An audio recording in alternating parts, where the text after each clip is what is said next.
जय माता दी बच्चों, कैसे हैं आप सब। उम्मीद है बहुत अच्छे होंगे। तो चलिए आज मैं एक वीडियो डालता हूँ क्लास 12th के लिए। और क्लास 12th में आपकी लास्ट यूनिट है ये एनसीईआरटी की इलेक्ट्रॉनिक डिवाइसेस। आजकल इसका नाम थोड़ा चेंज हो गया है, थोड़ा छोटा नाम हो गया है, कॉम्पैक्ट नाम हो गया है। इलेक्ट्रॉनिक डिवाइसेस के नाम से हम इसको जानते हैं। एक छोटी सी यूनिट, बड़ी प्यारी सी यूनिट है इलेक्ट्रॉनिक डिवाइसेस। पहले और ज़्यादा प्यारी हुआ करती थी ये, लेकिन सीबीएसई ने काट छांट करके इसको बहुत ज़्यादा छोटा बना दिया है। पहले ये इंटरेस्टिंग हुआ करती थी, काफ़ी चीज़ें हम इसमें पढ़ा करते थे जो आजकल की दुनिया में हम चीज़ों को काम कर रहे हैं। इलेक्ट्रॉनिक डिवाइसेस का ही तो हम सब यूज़ कर रहे हैं। ये जो मोबाइल फ़ोन है जिसमें आप ये यूट्यूब देख रहे हो, जो कंप्यूटर है, मैं जिस टैबलेट की हेल्प से लिख रहा हूँ, all this things are what, these are electronic devices. तो बड़ा इंटरेस्टिंग एक टॉपिक आपका था ये, जिसको चीर फाड़ कर दी गई है, जिसकी सीबीएसई ने बिल्कुल ख़त्म के बराबर ही इसको कर दिया है। पहले इसका नाम हुआ करता था, अगर हम पहली भी बात करें, it was known as solid and semiconductor devices. दो नाम इसमें जुड़े थे क्योंकि इसमें दो चैप्टर होते थे। सॉलिड चैप्टर अलग होता था, सेमीकंडक्टर चैप्टर अलग होता था। लेकिन अब क्या है, इलेक्ट्रॉनिक डिवाइसेस, तो चैप्टर भी एक हो गया है। लेकिन हम फिर भी इसको थोड़ा सा एक्सटेंडेड वे में समझाने की कोशिश करेंगे। खाली सेमीकंडक्टर डिवाइसेस या खाली इलेक्ट्रॉनिक डिवाइसेस पढ़ाएं तो आपको कुछ समझ में आने वाला नहीं है। हमें कुछ तो बेसिक से शुरू करना ही पड़ेगा, और वो जो बेसिक से शुरू करना है उसका मतलब है हम करेंगे शुरुआत टाइप्स ऑफ मटेरियल से, based upon the conductivity in terms of electricity. तो हमें पता है there are basically two types of the materials, one which are known as good conductor of electricity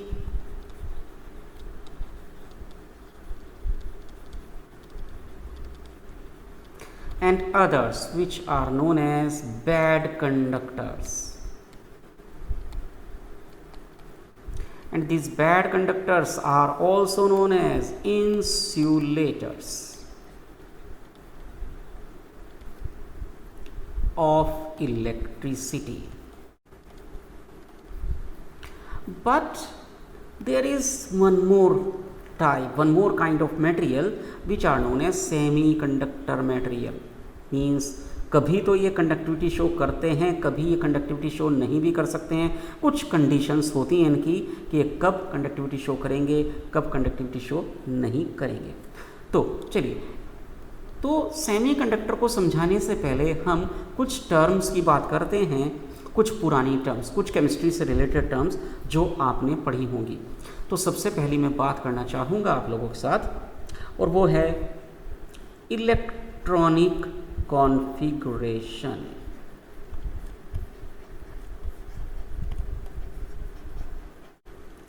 पता ही होगा आपको, है ना, क्या होता है इलेक्ट्रॉनिक कॉन्फ़िगरेशन। किसी एटम में न्यूक्लियस के अराउंड जो इलेक्ट्रॉन्स घूम रहे हैं अपने डिफरेंट ऑर्बिट्स में, तो उन ऑर्बिट्स में इलेक्ट्रॉन्स का जो अरेंजमेंट है, भाई इसमें इतने आएंगे, इसमें इतने आएंगे, तो इलेक्ट्रॉन्स का जो एक ऑर्डरली अरेंजमेंट है अपने रेस्पेक्टिव ऑर्बिट्स में, उसको बोलते हैं कॉन्फ़िगरेशन, इलेक्ट्रॉनिक कॉन्फ़िगरेशन। अगर मैं एक सिंपल सी बात लेकर चलूँ, सिलिकॉन लेकर चलते हैं। चलिए सिलिकॉन, क्योंकि हमें बात भी सारी यहाँ पर सिलिकॉन की ही करनी है। तो क्या होता है सिलिकॉन, Si14, मतलब इसमें कितने इलेक्ट्रॉन्स हैं, 14 इलेक्ट्रॉन्स हैं।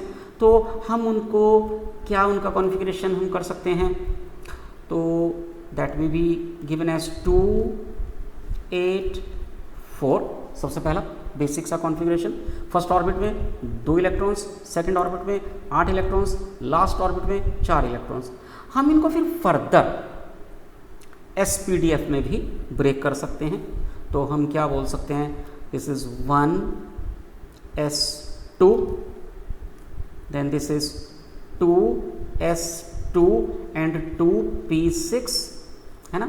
तो जो इसका 1s ऑर्बिटल, अब ये ऑर्बिटल आ गए, ऑर्बिटल में हमने डिस्ट्रीब्यूट कर दिया, तो जो 1s ऑर्बिटल है उसमें कितने, 2 इलेक्ट्रॉन्स। जो इसका अगला ऑर्बिट हो गया, फिर वो ऑर्बिटल्स में बट गया s और p, तो s ऑर्बिटल में 2, p ऑर्बिटल में 6, कुल मिलाकर कितने हो गए, 2 और 6 8 हो गए। फिर हम आगे बढ़ें, तीसरे ऑर्बिटल की बात करते हैं, 3s2 and again 3p, no, अब 6 नहीं हो सकते क्योंकि इट वॉज हैविंग ओनली 4, तो 2 और कितने बचे, बस 2, हो गया पूरा इसका काम।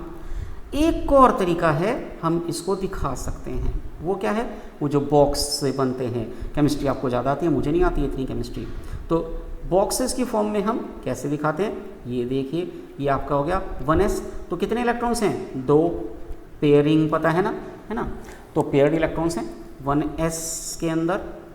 उसके बाद आपका आ गया ये 2s, इसमें भी 2 इलेक्ट्रॉन्स आ गए, एंड देन 2p, तो इसमें कितने बॉक्स बनाएंगे हम, 3 बॉक्स बनाएंगे, हर एक बॉक्स में 2 electrons, paired electrons like this, तो ये हो गया आपका 2p।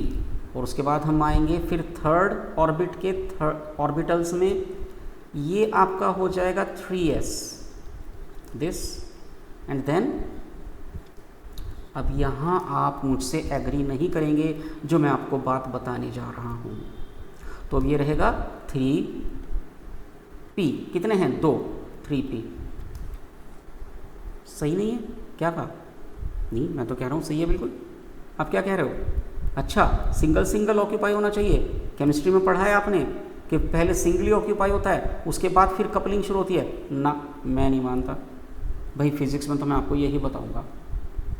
एक्चुअली जो इलेक्ट्रॉनिक कॉन्फ़िगरेशन केमिस्ट्री में पढ़ते हो आप, सुनो उसके बारे में, क्या उसमें और हमारे वाले में डिफरेंस क्या है। आप एक सिंगल एटम का इलेक्ट्रॉनिक कॉन्फ़िगरेशन पढ़ते हो, एक अकेले एटम का, अकेले एटम में इलेक्ट्रॉन्स जो आपने बोला कि पहले सिंगली ऑक्यूपाइड होगा, उस हिसाब से फैले रहते हैं, लेकिन एक अकेले एटम की कोई आइडेंटिटी है नहीं है, अकेला एटम तो रह ही नहीं सकता, एटम्स तो ग्रुप में रहते हैं, कंपाउंड है ना, तो पूरा a single atom is surrounded all around it by the like atoms, तो उसके जो आउटर मोस्ट ऑर्बिट के इलेक्ट्रॉन्स हैं वो रीअरेंज रहते हैं, वो इस तरह से, वो इलेक्ट्रॉन को रिपेल करता है तो वो दूर को भाग कर रहते हैं, इस तरह से दूर भागे हुए हैं। एक और टर्म आपने पढ़ी होगी केमिस्ट्री में, हाइब्रिडाइजेशन, ये क्या होता है, रीअरेंजमेंट की बात सुनी थी कुछ इलेक्ट्रॉन्स के आउटर मोस्ट ऑर्बिट में रीअरेंज होते हैं, हाइब्रिडाइजेशन, उसको भी जरा एक बार दोबारा पढ़ लेना, तो इन सब चीज़ों पर थोड़ा सा ध्यान दे लेना। तो हमारे हिसाब से आउटर मोस्ट ऑर्बिट के इलेक्ट्रॉन्स इस तरह से रीअरेंज होते हैं। तो टोटल कितने लेवल्स हैं इस आउटर मोस्ट ऑर्बिट में, टोटल कितने लेवल्स हैं, 2 यहाँ थे, 6 यहाँ हैं, टोटल मैं कह सकता हूँ 8 लेवल्स हैं आउटर मोस्ट ऑर्बिट में। उन 8 लेवल्स में से फील्ड कितने हैं, 4 फील्ड हैं एंड 4 आर वैकेंट, ये बाकी के 4 वैकेंट हैं, 4 फील्ड एंड 4 वैकेंट। ओके, तो अब देखो क्या करेंगे यहाँ पर हम, in a single silicon atom in its outermost orbit, बेटा अगर ये जो मैं बोल रहा हूँ, ये जो क्लास आप देख रहे हो, please take help of this class, और ये आपके नोटबुक के परफेक्ट नोट्स बन जाएंगे if you start taking, if you start noting them. ये आपकी पूरी CBSE के जो आपके बोर्ड के एग्ज़ाम होने हैं ना, उनके लिए ही है, ना उससे इतना सा भी ज़्यादा है, ना उससे इतना सा भी कम है। और साथ में न्यूमेरिकल्स का भी मैं यहाँ पर आपको बताऊँगा, तो बस करना आपको एक छोटा सा काम मेरा है, मैं आपको पूरी जितने भी आपकी पूरी फिजिक्स है उसकी वीडियो बनाकर आपको दूंगा। बस आपको करना ये है, like, subscribe and bell icon दबाना है, वही जो करते हैं सबके लिए, है ना, और शेयर करना ना भूलें, ठीक। In a single silicon atom in its outer most orbit there are 4 filled levels and 4 vacant levels. This is for a single atom. So if we are having n atoms, for n atoms there will be 4n filled levels. Filled levels means उनमें electrons हैं, occupied है वो. 4n filled levels and 4n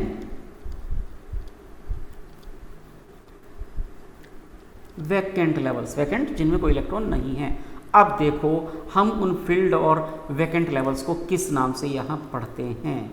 तो field levels जो हैं किसी भी atom के, किसी भी सब्सटेंस के, filled levels are known as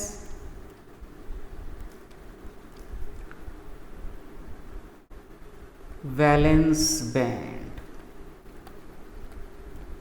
in short हम उसको क्या बोलेंगे अब के बाद, VB. And vacant levels are known as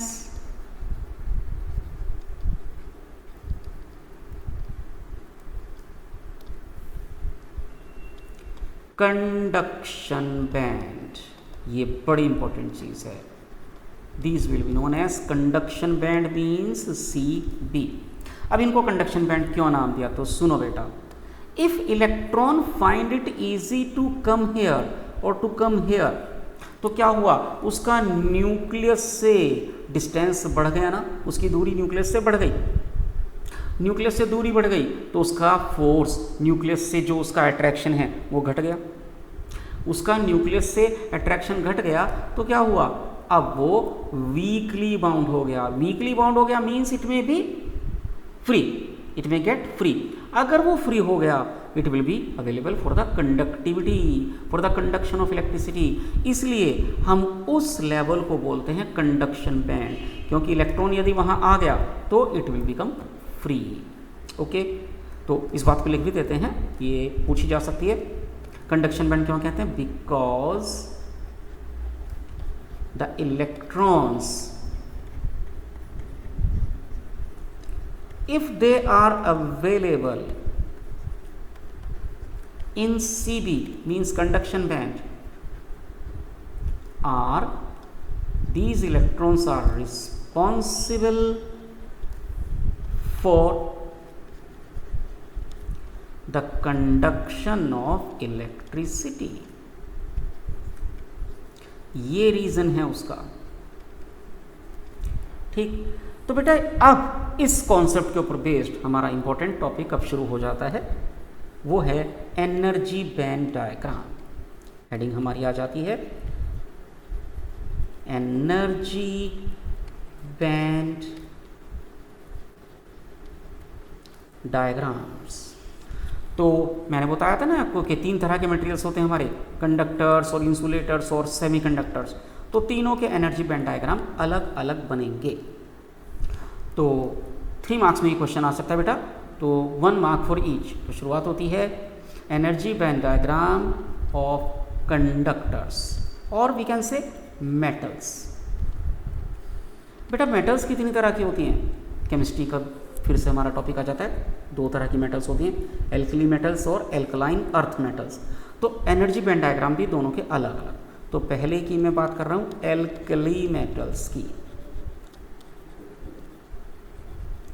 तो फॉर एल्कली मेटल्स, अब देखो जब भी एनर्जी बैंड डायग्राम हम बनाएंगे, आप एनसीईआरटी में या दूसरी बुक्स में देखते होंगे अलग अलग तरह के एनर्जी बैंड डायग्राम, लेकिन ये जो मैं बना रहा हूँ ये सबसे ईजी, सबसे आसान है और परफेक्ट है. बिल्कुल इसी तरह का एनर्जी बैंड डायग्राम आपको बनाना है एग्जाम्स में. तो आपको 2 रेक्टेंगल्स दिखाने हैं, एक रेक्टेंगल ऊपर और दूसरा रेक्टेंगल नीचे, हल्का सा एक गैप उनके बीच में छोड़ते हुए. तो एक्चुअली ऊपर वाला जो होगा रेक्टेंगल ये आपका बताएगा सी बी कंडक्शन बैंड, जो नीचे वाला है वो बताएगा वी बी वैलेंस बैंड। इसको शेडिंग दिखानी है, ये शेडिंग क्या बता रही है कि ये फिल्ड है, कंप्लीटली फिल्ड है। सी बी अभी वैकेंट है, लेकिन नहीं ये तो मेटल है ना, कंडक्टर है, तो सी बी भी पार्शियली फिल्ड है। और दोनों के बीच में एक एनर्जी गैप है, एनर्जी गैप कितना है, ना के बराबर है ही नहीं। तो क्या लिखेंगे इसमें एल्कली मेटल्स के लिए, V B is fully filled, completely filled, CB conduction band that is partially filled, already मतलब वहाँ पर कुछ इलेक्ट्रॉन्स हैं, partially filled, and they have negligible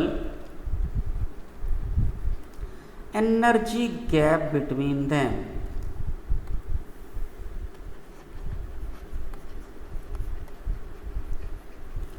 So what happens, electrons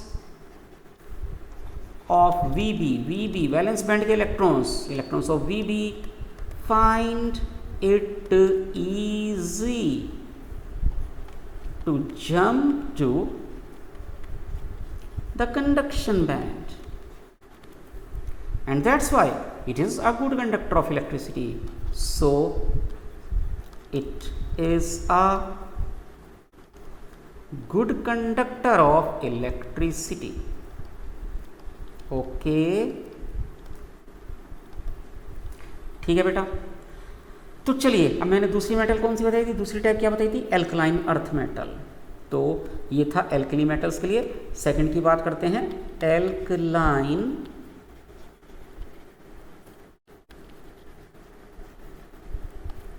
earth metals. तो चलिए देखते हैं उसमें एनर्जी बैंड डायग्राम किस तरह का होता है। दो रेक्टेंगल वहाँ पर भी हैं, C B conduction band vacant है, पूरा खाली है, वी बी पूरा फिल्ड है, लेकिन ओवरलैपिंग है, एनर्जी गैप तो होता ही क्या, ओवरलैप हो रहा है ओवर, ये सी बी ये वी बी। तो C B fully vacant,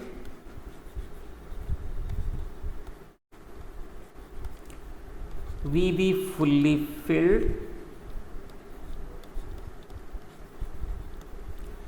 and they are overlapping with each other.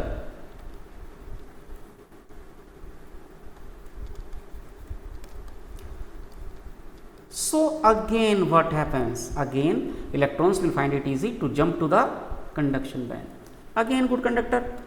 चलिए अब हम अगली बात करेंगे, हम बात करते हैं इंसुलेटर्स की, उनका एनर्जी बैंड डायग्राम कैसा दिखता है। तो नंबर 2 हेडिंग डलेगी energy band diagram for insulators.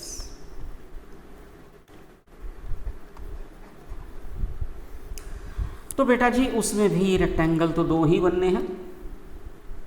तो ये आपका हो गया VB जो कि फुल्ली वैकेंट है, सॉरी CB फुल्ली वैकेंट है, VB फुल्ली फिल्ड, और एनर्जी गैप बहुत ज़्यादा आ गया। कितना होता है ये 6.0 इलेक्ट्रॉन वोल्ट के ऑर्डर का होता है।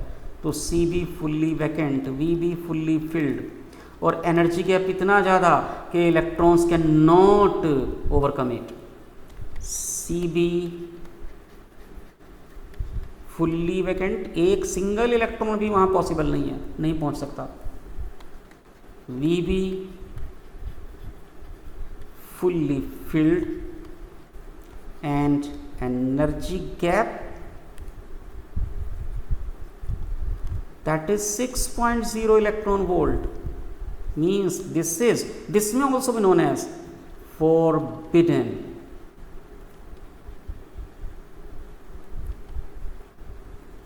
This is forbidden energy gap, it cannot be overcome.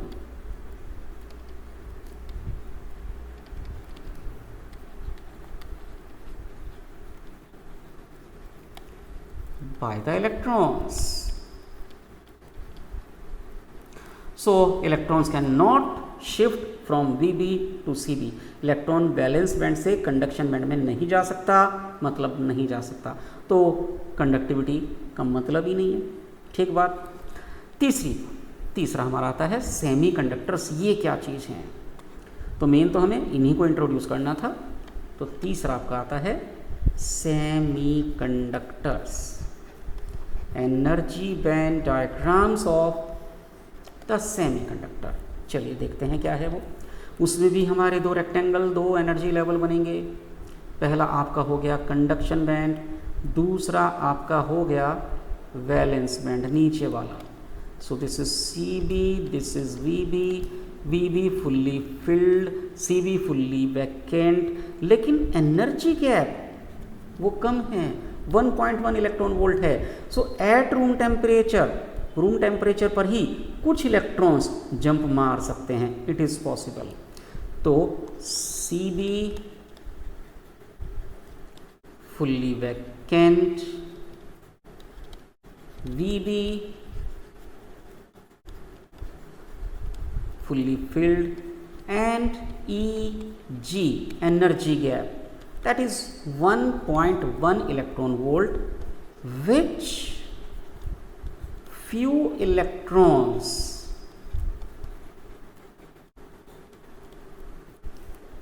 find easy at room temperature. No, we should write find easy to overcome at room temperature. So they may jump to the conduction band. इसीलिए हम कह रहे हैं कि थोड़ा सा conductivity होती है, कुछ कंडक्टिविटी होती है सेमीकंडक्टर्स की। और this is all about your 3 marks, 1 question of 3 marks, जिसमें बेसिकली आपको ये 3 डायग्राम बनाने पड़ेंगे। 2 डायग्राम आपके हो गए कंडक्टर्स के, एक आपका हुआ इंसुलेटर का, एक आपका हुआ सेमीकंडक्टर का। एनर्जी गैप आपको ये याद रखने हैं 1.1, 6.0। ये आपको 2 तरह की मेटल्स के नाम याद रखने हैं, ठीक। और यहाँ तक के आपको 3 मार्क्स मिल जाएंगे। अब हमने देखा कि कंडक्टिविटी है, सेमीकंडक्टर्स में कंडक्टिविटी तो है, लेकिन किसी काम की नहीं है, प्रैक्टिकली यूजफुल नहीं है। हमको तो उसको गुड कंडक्टर बनाना है, जिसमें most of the electrons from VB में जंप टू CB। तो उसको कैसे हमें अचीव करना है, और इसका एक और हमें डायग्राम देखना है, which will be known as lattice diagram. ये तो हमने आज अभी इंट्रोडक्टरी आपका लेक्चर एक रिकॉर्ड किया, तो हम आगे और बात करेंगे, एक लैटिस डायग्राम बनाएंगे जो हमें और चीज़ों को अच्छी तरह समझाएगा कि सेमीकंडक्टर को गुड कंडक्टर में कैसे कन्वर्ट करना है। तो फिलहाल आज की वीडियो को यहीं तक का हम रखेंगे। I will make another video tomorrow only, I will upload it, but उसके लिए ज़रूरी है बेटा कि आप प्लीज़ सब्सक्राइब कीजिए, शेयर कीजिए, लाइक कीजिए। Okay, thank you.